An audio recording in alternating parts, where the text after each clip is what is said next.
السلام علیکم ورحمۃ اللہ وبرکاتہ۔ بسم اللہ الرحمن الرحیم، نحمدہ ونصلی علی رسولہ الکریم، اما بعد۔ محترم سامعین، صحیح ذکر چینل میں آپ کا خیر مقدم ہے۔ تقریروں کی یہاں سیریز میری کتاب سپیکنگ حدیث پر مبنی ہے۔ دوستوں، کیا کبھی آپ نے سوچا ہے کہ جب اسلام خالق کائنات کو اتنا مقبول ہے تو پھر کائنات میں مسلمان اتنا ذلیل، خوار، رسوا اور پریشان کیوں ہیں؟ آئیے اس کا جواب تلاشنے کی کوشش کرتے ہیں صحیح بخاری کے افتتاحی حدیث نمبر 1 میں۔ حضرت عمر ابن الخطاب رضی اللہ عنہ سے روایت ہے کہ آپ صلی اللہ علیہ وسلم نے فرمایا، تمام اعمال کا دار و مدار نیت پر ہے۔ ہر عمل کا نتیجہ انسان کو اس کی نیت کے مطابق ہی ملے گا۔ دوستوں، یہ حدیث اسلام کی بنیاد ہے اور اس میں ہمارے ہر پریشانی کا جواب بھی موجود ہے، مگر افسوس کہ اس حدیث کو ہم نے سمجھا ہی نہیں، افسوس کہ اس حدیث کو ہم نے اپنایا نہیں۔ اس حدیث کے ساتھ جتنی زیادتی کئی علم والوں نے کی ہے، اتنی شاید ہی کسی اور کے ساتھ کی ہو۔ وہ لوگ اس حدیث کا مطلب نماز سے پہلے نیت کرنی ہے یا نہیں کرنی ہے، آہستہ کرنی ہے یا زور سے کرنی ہے، سحور افطار میں کون سی نیت کرنی ہے یا نہیں کرنی ہے، وضو غسل میں نیت کرنی ہے یا نہیں کرنی ہے، صرف اسی حد تک محدود کرتے ہیں، اور کچھ تو اسی کو بنیاد بنا کر ایک دوسرے کے خلاف کفر تک کے فتوے جاری کرنے لگتے ہیں، نعوذ باللہ۔ اس حدیث کی ڈیٹیل تفسیر میں نے اپنی کتاب سپیکنگ حدیث میں کی ہے، جن میں سے کچھ باتیں آپ کے ساتھ شیئر کرنا چاہوں گا۔ میں جانتا ہوں ایک دائی کو جنہوں نے اپنی حکمت، اپنے وجوہات کے تحت خود کا حلیہ ماڈرن رکھا تھا۔ ایک دن اچانک میں ان سے ملا تو پایا کہ حلیہ پوری طرح بدل گیا تھا۔ میرے کچھ پوچھنے کے بغیر خود ہی مجھ سے کہنے لگے۔ ایک مولانا مجھ سے ملے اور بھری محفل میں انہوں نے مجھے خوب کھری کھوٹی سنائی، خوب ذلیل کیا کہ دین کی دعوت دیتے ہو، پھر حلیہ کہاں پر ہے؟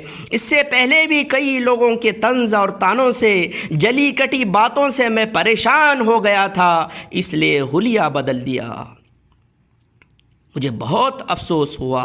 عمل کیا ہے اور نیت کیا ہے؟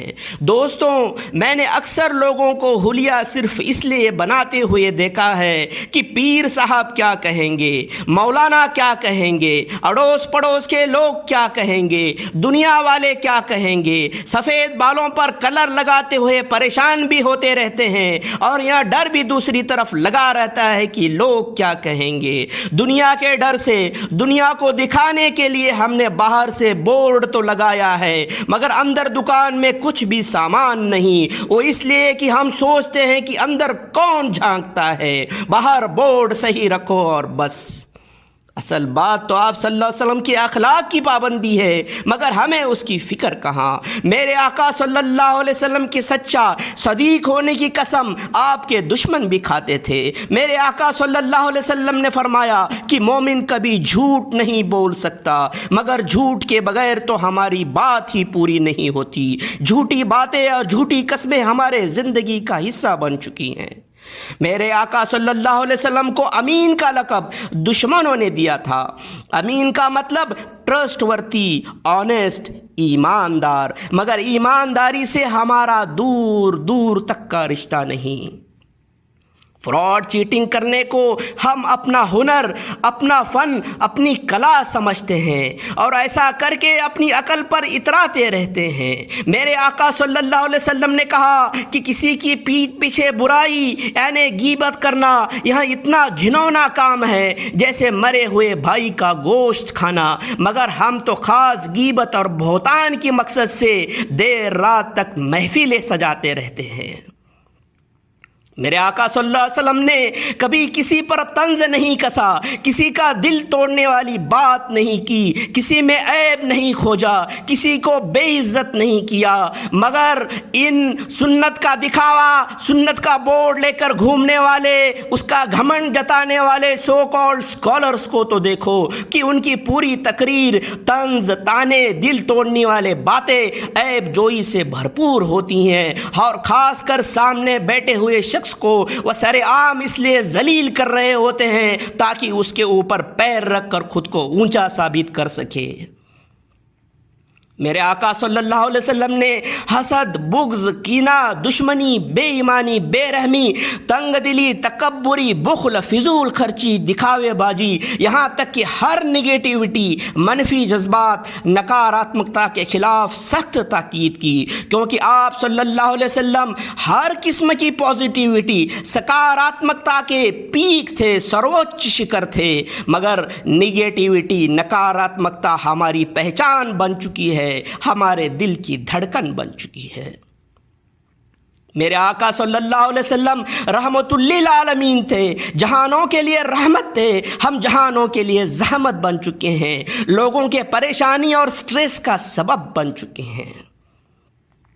میرے آقا صلی اللہ علیہ وسلم تصویر سے سخت نفرت کرتے تھے، انسان کے اور جانداروں کے بھی، جس کی کئی روایتیں حدیث میں ملتی ہیں۔ ذرا ان علم والوں کے ڈی پی کو تو دیکھو، جس کا وہ خود کی تصویر کے بنا تصور بھی نہیں کرتے۔ اشتہاروں میں خود کے بڑے بڑے فوٹو چھپوانے والوں، اسٹیج پر اپنے فوٹو کے بڑے بینرز لگا کر ان کے سامنے بیٹھ کر اترانے والوں، ویڈیو میں خود کے چہرے کو زوم کر کے جھومنے والوں، خدا را کچھ تو سوچو۔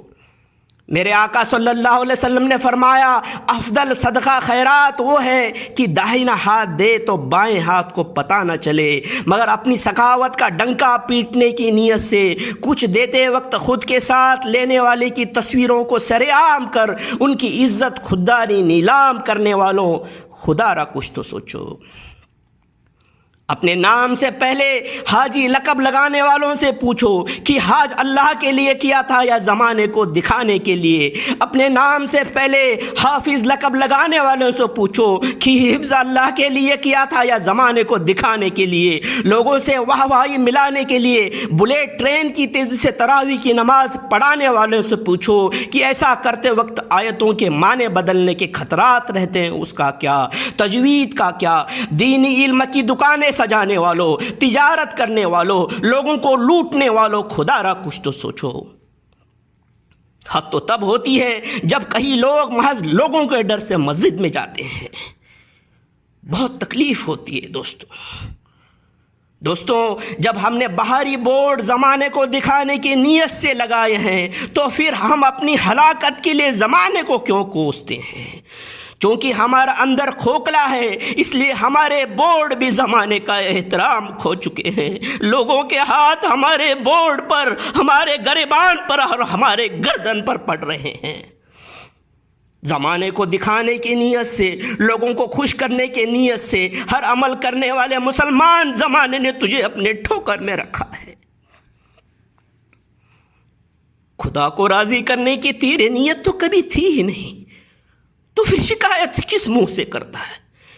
تیرا ذکر اور تیری عبادت بھی جنت میں محل بنانے کے لیے، اس پر ہیرے موتی سجانے کے لیے، اس کے باغ میں پیڑ لگانے کے لیے، حتیٰ کہ محض خود پرستی کے لیے ہے۔ اے خود غرض، تیری چاہت تو کبھی خدا تھا ہی نہیں، تو نے کبھی رب کو سچے دل سے اور بے لوث بے غرض چاہا ہی نہیں، تو پھر تو کیوں امید کرتا ہے کہ رب تجھے چاہے؟ جب تجھے رب کی پرواہ نہیں تو پھر رب کو بھی تیری عزت، ذلت، زندگی، موت، ہلاکت کی کوئی پرواہ نہیں۔ نہ تو زمین کے لیے ہے نہ آسماں کے لیے۔ دوستوں، صحیح بخاری حدیث نمبر 1 کی گہرائی سمجھنے کی نیت سے میں نے کچھ ایکسپریمنٹس کیے، تجربات کیے۔ میں نے کچھ لوگوں کو 2 گروپ میں تقسیم کیا۔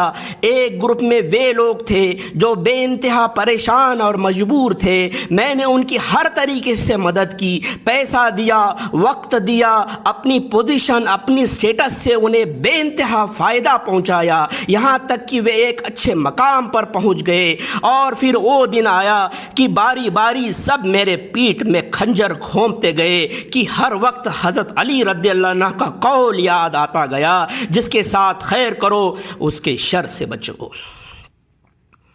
دوسرے گروپ میں وہ لوگ تھے جن سے میں نے کہا کہ آپ سے محبت محض اللہ کی رضا کی نیت سے ہے، اور آپ بھی اگر یہی نیت میرے لیے کرتے ہو تو ہی بات آگے بڑھے گی، نہیں تو اس تعلقات کو یہیں فل سٹاپ دیتے ہیں۔